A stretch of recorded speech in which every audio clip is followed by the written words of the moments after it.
Чому для корейця шапка не найкращий друг зимою? І чому вам варто поїхати в Корею влітку, якщо ви любите паритись у лазні? А які місця must visit на думку корейців? Йоробон, 안녕하세요, з вами Юлія, і ми продовжуємо дивитись на Корею очима з чайника.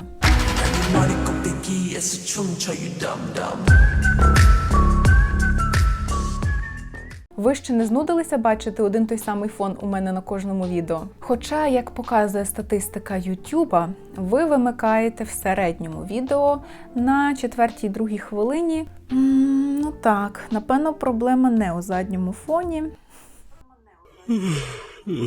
Проте, якщо проблема все ж у задньому фоні, то... Та-дам! Так, в Кореї зимою дуже холодно. І якщо ви побачите на вулицях Сеула людей, які одягнуті повністю в шапку, шарф, теплу курточку, тепле взуття, навіть в рукавицях, будьте певні, це іноземці. Здається, у корейців взагалі відсутнє відчуття холодної температури. Тут люди спокійно можуть одягнути осіннє пальто, легку курточку, до того ж не застібаючи їх. На ногах у них взагалі будуть кросівки або ж навіть тапочки, а деякі жінки можуть гордо цокати підборами своїх туфель на босу ногу. Шапки одягають одиниці. Маски – усі. По-перше, тому що ковід, і тут маски потрібно носити усім і всюди. Ну а по-друге, холодно, і до того ж вітер. У таку погоду мені хочеться лише пити гарячий чай чи каву 24/7. А от корейці у якості зігріваючого засобу використовують hot pack. Це такі міні-грілки, які потрібно потрясти, і вони деякий час будуть віддавати своє тепло. І у той же час, коли у кишені куртки грілка віддає своє тепло корейцю, він може сидіти у кафе і пити айс американо. Так, корейці справді великі кавомани. До речі, нещодавно мій знайомий розповідав, що в середньому більшість корейців випиває від 1 чашки кави в день. Кафе, ресторани – ось де комфортно перебувати зимою в Кореї. Ви можете посмажити м'ясо, з'їсти найкращий бібімпап у вашому житті, або ж просто провести час у приємній компанії і найголовніше – у теплі. І зауважте, якщо кореєць чи кореянка запрошують вас у кафе, то перед тим впевніться, чи ваше взуття достатньо свіже, бо у деяких закладах доведеться його знімати. Ну або ж можете спробувати вуличну їжу. Тут вона недорога і усі кажуть, що дуже смачна. Особливо популярні зимою смажені каштани і також когума. Тож я би спробувала пуньопан. Пан. Пуньопан. Це такі пиріжки у формі рибок, їх найчастіше готують солодкою фасоллю. А ще можна спробувати рибне тісто з бульйоном. Хот-ток – це солодке смажене рисове тісто з горіхами, цукром і корицею. І не забудьте про токпокі. А за духовною їжею можете сходити в Сеульський історичний музей. А якщо ви любите шопитись, то Коекс Мол і Лоте Мол до ваших послуг. Я сподіваюся, я вимовила це правильно. Бажаєте провести зимові канікули в Кореї активно? Ну що ж, катання на санках, ковзанах, лижах. Обирайте те, що вам до душі. Зимою ми зазвичай катаємось на лижах, а коли у повітрі вже відчувається зимова прохолода, багато сімей готує кімчі. Є декілька місць, де можна покататись на лижах або сноуборді. У провінції Канвондо проводяться різні зимові фестивалі. Наприклад, Санджо-Чукче – фестиваль зимової рибалки. Так, поки я з вами тут говорила, уже і весна наступила.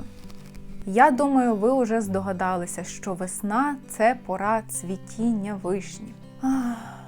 Цю красу можна побачити на початку квітня, проте потрібно поспішити, бо вона дуже швидкоплинна. 1 тиждень і все, дерева відцвітають. Але якщо вам пощастить застати цей справді чарівний період, то зможете зробити неймовірно гарні фото, та перед цим доведеться відстояти немалу чергу з охочих. В цілому для мене весна в Кореї асоціюється з цвітіннями, особливо з азалією. Квітка небувалої краси. І туристи, які вже відвідали Корею в цей період, казали, що спершу навіть не повірили, що це справжні квіти, настільки прекрасними вони були. Тому весною їдемо на квіткові фестивалі, їмо сезонні панчани, ну а ще полуниця. Кажуть, що саме у цей період вона по-особливому смачна. Ну і також не забувайте одягати маску.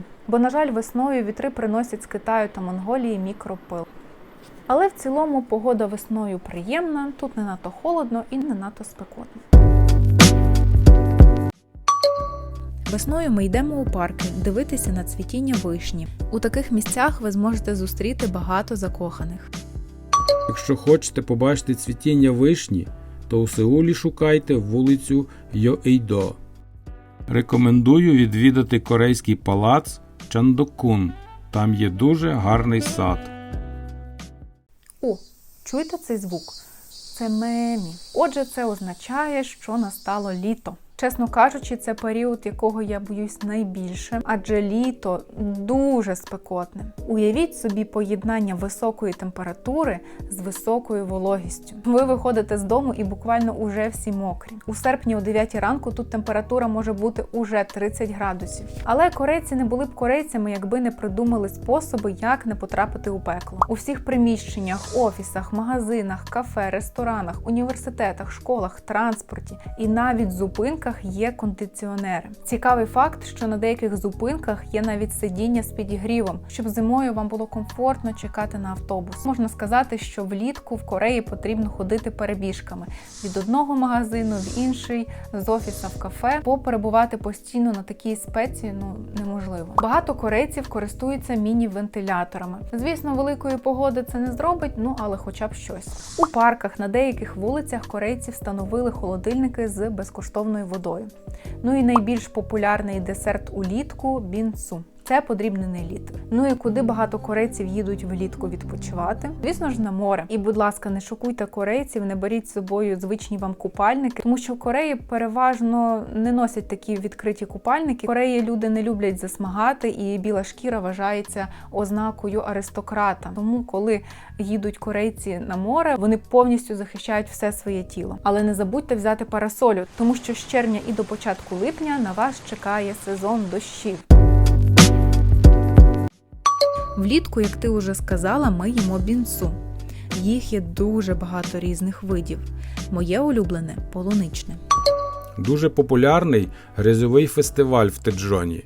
Якщо ви поїдете туди, то зустрінете багато іноземців. Якщо хочете спробувати себе у водному спорті, то їдьте у Капйон, де зможете покататись на водних лижах, гідроциклі і так далі.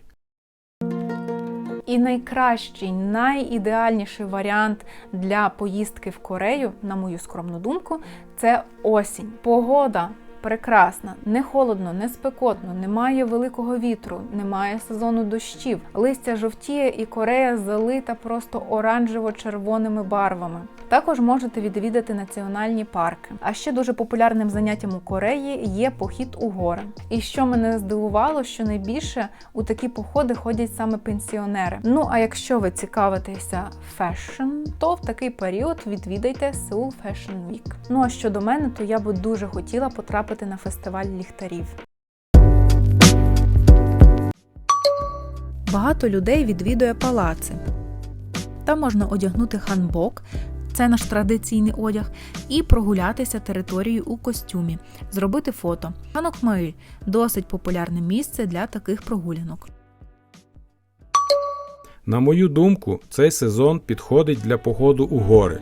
З цим проблем у вас точно не виникне, адже гори знаходяться неподалік міст. Навіть у Сеулі є багато гір.